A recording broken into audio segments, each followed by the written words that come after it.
In the 1980s, one man rewrote the rules of Wall Street. He turned financial junk into gold, made billionaires overnight, and brought America's most powerful corporations to their knees. But his empire would collapse in scandal, leaving behind one of the most shocking stories in financial history. This is the rise and fall of Michael Milken, the junk bond king. You're watching Zimo Voice. If you love deep dive documentaries that reveal the untold truths behind power, money, and history, make sure to hit subscribe and join our community. Let's dive in. Michael Milken, the rise and fall of Wall Street's junk bond king. Michael Milken's story is not just a tale of a single man, but a mirror held up to an entire era, an age of ambition, greed, and transformation on Wall Street. His journey from a quiet boy fascinated with numbers to the undisputed king of junk bonds in the 1980s is one of the most dramatic financial sagas of the 20th century. But to understand Milken, we must first understand the world he emerged from. The post-World War II United States was a nation obsessed with growth. Factories expanded, suburbs flourished, and Wall Street stood at the heart of this transformation, channeling rivers of capital into industry. Yet by the 1960s, cracks began to show. Traditional banks and investment houses were risk-averse, cautious, bound by old rules. Entire sectors of the economy, smaller companies, distressed industries, ambitious entrepreneurs, were starved of funding. Into this rigid world stepped a man who saw opportunity where others saw waste.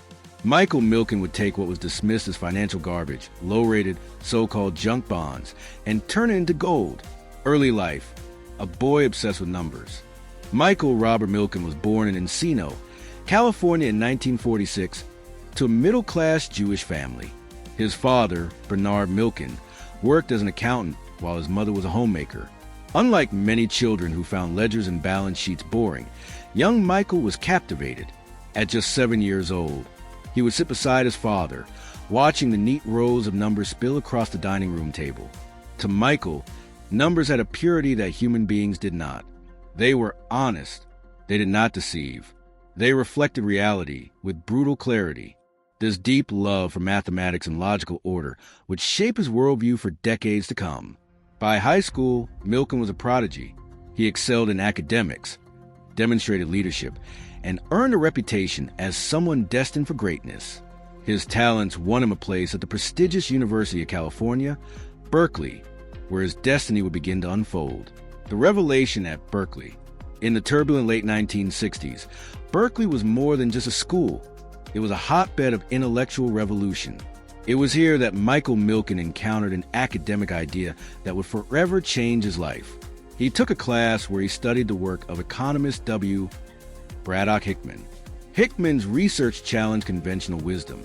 While Wall Street dismissed low-rated bonds as worthless junk, Hickman's data showed something astonishing. Over time, a diversified portfolio of high-yield, low-rated bonds actually outperformed safer, high-grade bonds once you adjusted for risk. For most students, this was just another academic footnote. But for Milken, it was a revelation. He realized that the very securities Wall Street mocked could be the key to unlocking vast new sources of capital. Junk wasn't junk at all. It was misunderstood treasure. From Berkeley to Wharton. After graduating from Berkeley in 1968, Milken wasn't done. Hungry for more knowledge and credentials, he enrolled at the Wharton School at the University of Pennsylvania, one of the world's most elite business institutions. At Wharton, future captains of finance were molded, and Milken absorbed everything. When he graduated, he had offers from blue-chip firms on Wall Street, Goldman Sachs, Morgan Stanley, and others. But Milken chose differently. Instead of joining the elite, he went to a second-tier, struggling firm, Drexel Firestone, soon to merge into Drexel Burnham Lambert. To most, this was a puzzling move. Why join a weak firm with little reputation? But Milken saw opportunity. At a second-tier bank, he would have freedom. At a firm desperate for success, his radical ideas could flourish without the suffocating traditions of Wall Street giants. The birth of the junk bond king. At Drexel, Milken was placed in a quiet corner, the bond trading desk. It was an overlooked apartment, seen as a dead end, but Milken didn't care. He had his vision. He became obsessed with fallen angels, once respected companies whose bonds have been downgraded to junk status. To most traders, these were hopeless cases, selling at mere pennies on the dollar. But Milken dug into the data, poring over financial statements late into the night. He found that many of these companies, though battered, still had potential. Their bonds were undervalued, ignored, and ripe for exploitation. Slowly, Milken began building a market no one else wanted.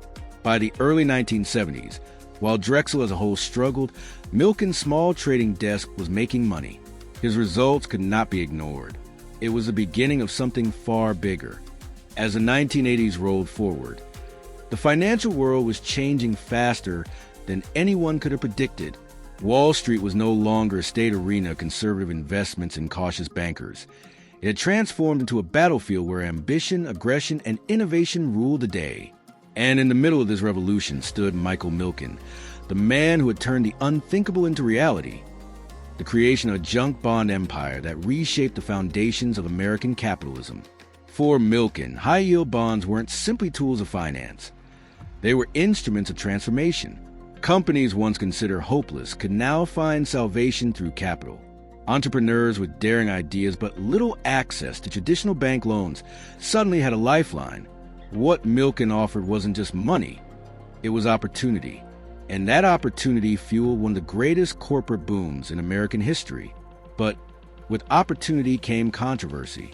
The very same deals that lifted companies from obscurity often loaded them with enormous debt. Hostile takeovers, once rare and difficult, now became weapons of choice. Corporate raiders, armed with Milken's junk bonds, launched aggressive campaigns against some of America's most established giants. For many, Milken's market was a revolution. For others, it was financial warfare, tearing apart stable companies in pursuit of profit. The culture of the 1980s embraced the success. Reaganomics had loosened regulations, tax cuts encouraged risk-taking, and Wall Street thrived in an atmosphere of boundless ambition. Money wasn't just being made, it was being flaunted. Lavish parties, expensive cars, and extravagant lifestyles became the symbols of success. The decade of greed, as it would later be called, found its spiritual home in Milken's financial empire. Yet, beneath the glamour, cracks began to appear. The sheer scale of leverage that Milken's bonds enabled left companies vulnerable. Debt piled upon debt, and while many celebrated their newfound wealth, others questioned whether the system itself was sustainable. Critics warned of disaster, pointing to fragility of corporations burdened with crushing obligations. Still, as long as profits rolled in, the music kept playing and Milken kept orchestrating the tune. Meanwhile, his base of operations in Los Angeles had become a fortress of financial power. Far removed from the traditional strongholds of Wall Street, Milken built an empire of analysts, traders, and loyal investors who believed in his vision. They weren't just employees. They were disciples of a new financial religion. Inside those offices, information flowed at lightning speed. Deals were struck in whispers, and billions of dollars changed hands with astonishing frequency. It was a world of secrecy, precision, and intensity. For Milken, numbers weren't abstract. They were alive, dynamic, constantly shifting patterns waiting to be deciphered. His uncanny ability to see value where others saw ruin became legendary. Investors trusted him with blind faith, knowing that his calls often turned into fortunes. And with each success, his influence grew, extending far beyond the walls of Drexel Burnham Lambert. But power attracts scrutiny.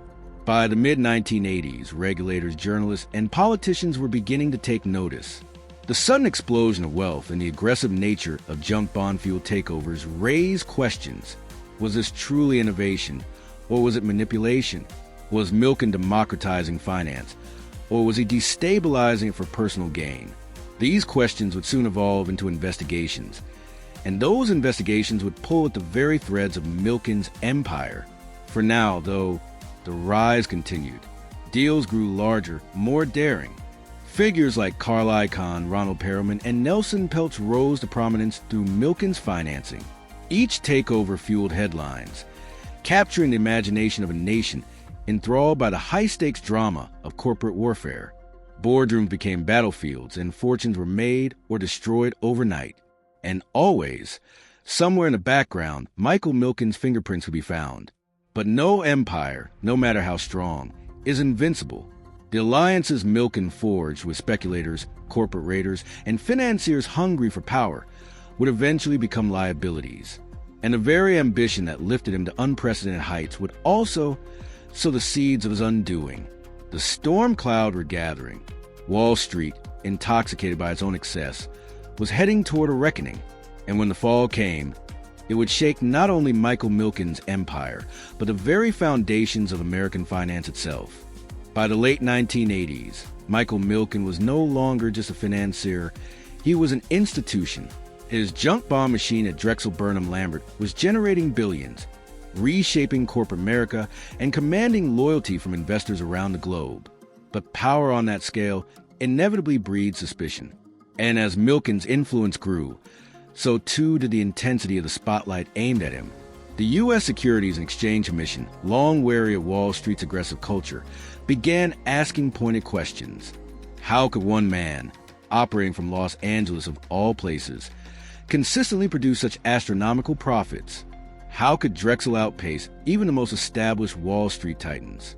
And most importantly, were the rules of the game being bent or even broken in the process? At the same time, the public's perception of Wall Street was changing. The 1980s had given birth to a new breed of celebrity, the corporate raider. Armed with Milken's financing, men like Carl Icahn and T. Boone Pickens launched headline-grabbing takeovers that often left entire industries shaken. To some, these figures were bold visionaries, cutting inefficiency and breathing new life into complacent corporations. To others, they were vultures, dismantling companies for quick profits, leaving workers and communities in ruins. The junk bond, once hailed as an innovative tool, was now being painted as a dangerous weapon. And in that narrative, Michael Milken was a man who had put it in everyone's hands.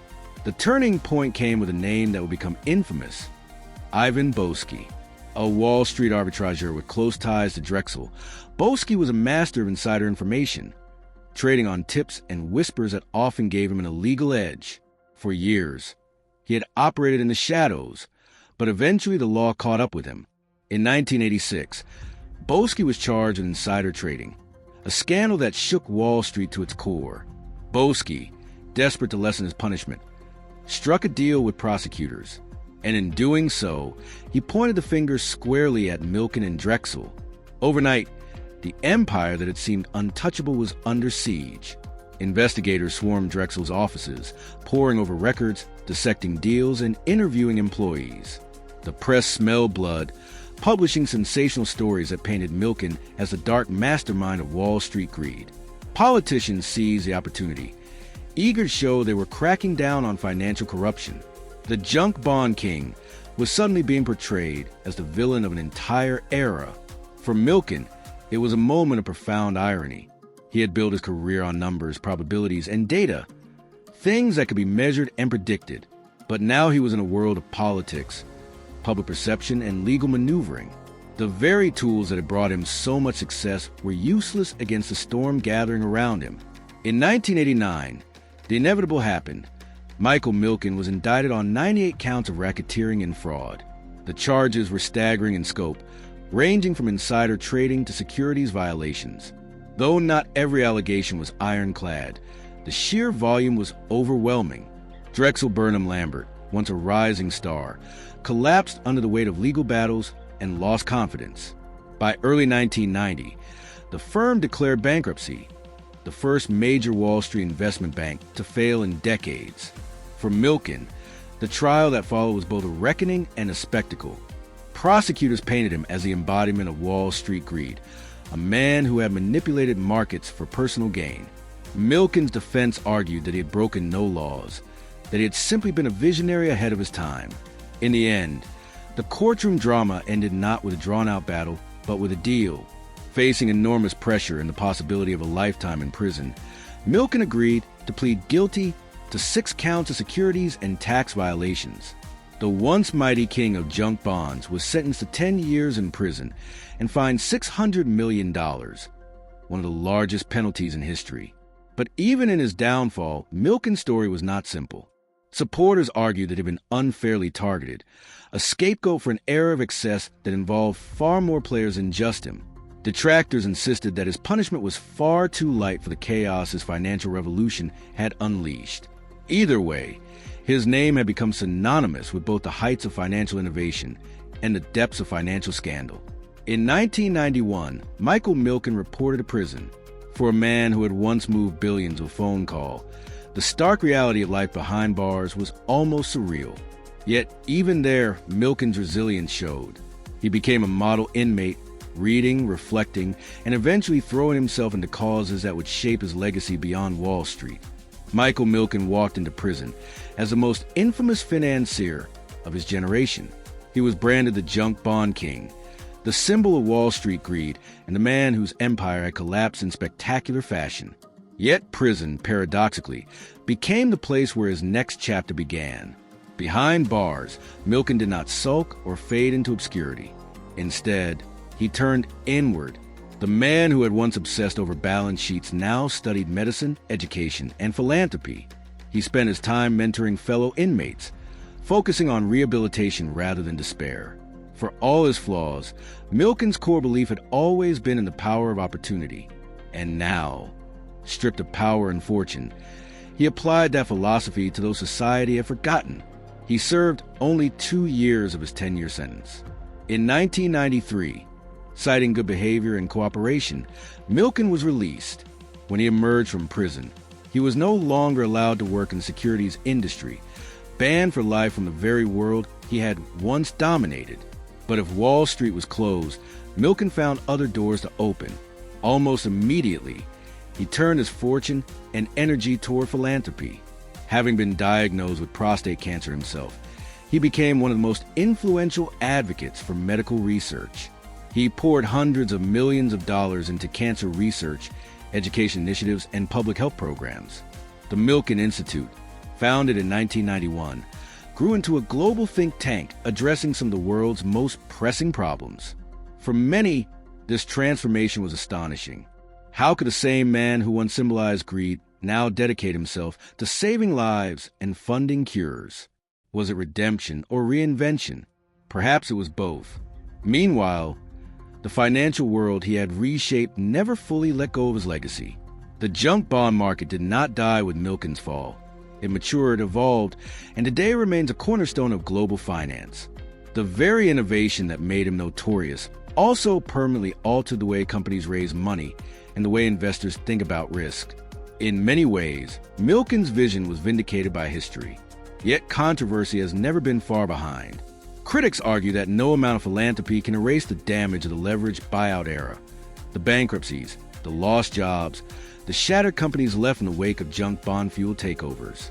To them, Milken's charitable giving is the final act of a master strategist, a man who reinvented himself to control his legacy as carefully as he once controlled markets. But for others, his story is a powerful reminder of the complexity of human ambition. Michael Milken was neither saint nor demon. He was a man who saw opportunities invisible to others, who revolutionized finance, who flew too close to the sun, and who, in his fall, found a new way to matter. In 2020, decades after his conviction, Milken received an unexpected gift: a full pardon from the President of the United States. The pardon reignited debate. Had justice been served, or had time and philanthropy washed away the sins of the past? Whatever the answer, one truth is undeniable. Michael Milken left a mark on a world that cannot be erased. He changed the face of Wall Street, altered the trajectory of countless companies, and redefined what one man's vision could do, for better and for worse. Michael Milken's tale doesn't exist in isolation. It is woven into the fabric of America's financial history, a chapter in the story of Wall Street's transformation from conservative banking to high-stakes speculation. To understand Milken fully, we must also understand the world he shaped and the lessons his rise and fall left behind. The 1980s were more than just a decade of money. They were a cultural moment. The Cold War loomed large, technology was accelerating, and America was reasserting itself as a global economic powerhouse.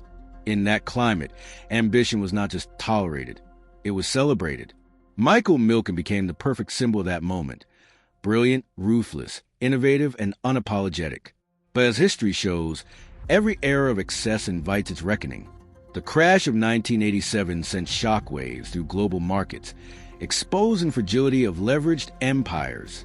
Drexel's collapse in 1990 was another warning, a reminder that unchecked ambition can bring even the strongest institutions to their knees. And yet, even in collapse, the tools Milken pioneered lived on. Today's private equity giants, venture capital firms, and hedge funds all operate in the financial landscape he helped create. Milken himself often argued that he was misunderstood, that his true mission was democratizing capital, giving opportunity to those who have been ignored by traditional finance. And there is truth in that. Many companies, from upstarts to giants, owe their survival or growth to the junk bond market. But the darker side, the layoffs, the broken communities, the hollowed-out industries, is equally real. This duality is what makes Milken's story so compelling. He was a man who could change the world with numbers on a page, but who could not escape the weight of morality and law. He was celebrated as a genius and condemned as a criminal, sometimes in the same breath. And even decades later, his name still sparks debate. When he turned to philanthropy, some saw a genuine redemption, others saw calculation. Yet, regardless of motive, the results are undeniable. Billions funneled into cancer research, breakthroughs in medical science, scholarships for students, and think tanks that continue to influence policy. His second act has been almost as impactful as his first, but in a very different way. So what, then, is the final verdict on Michael Milken? Was he a villain of Wall Street greed, a visionary financial revolutionary, or simply a man who embodied the contradictions of his time? Perhaps the answer is that he was all of these things, and more. In the end, Milken's life is a mirror. It reflects not just one man's choices, but the ambition, flaws, and values of an entire era. The junk bond king may have fallen, but the empire he built, the methods he pioneered, and the questions he raised will remain part of our world for generations. The rise and fall of Michael Milken is not just history. It is a warning and a lesson about ambition, about innovation, and about the thin line between genius and greed. His story reminds us that the pursuit of power always comes with a price. The only question is, who pays it? If you found the story as fascinating as we did, let us know your thoughts in the comments. Was Michael Milken a criminal, a visionary, or something between? And don't forget to subscribe to Zimo Voice for more deep dive documentaries into the hidden stories shaping our world.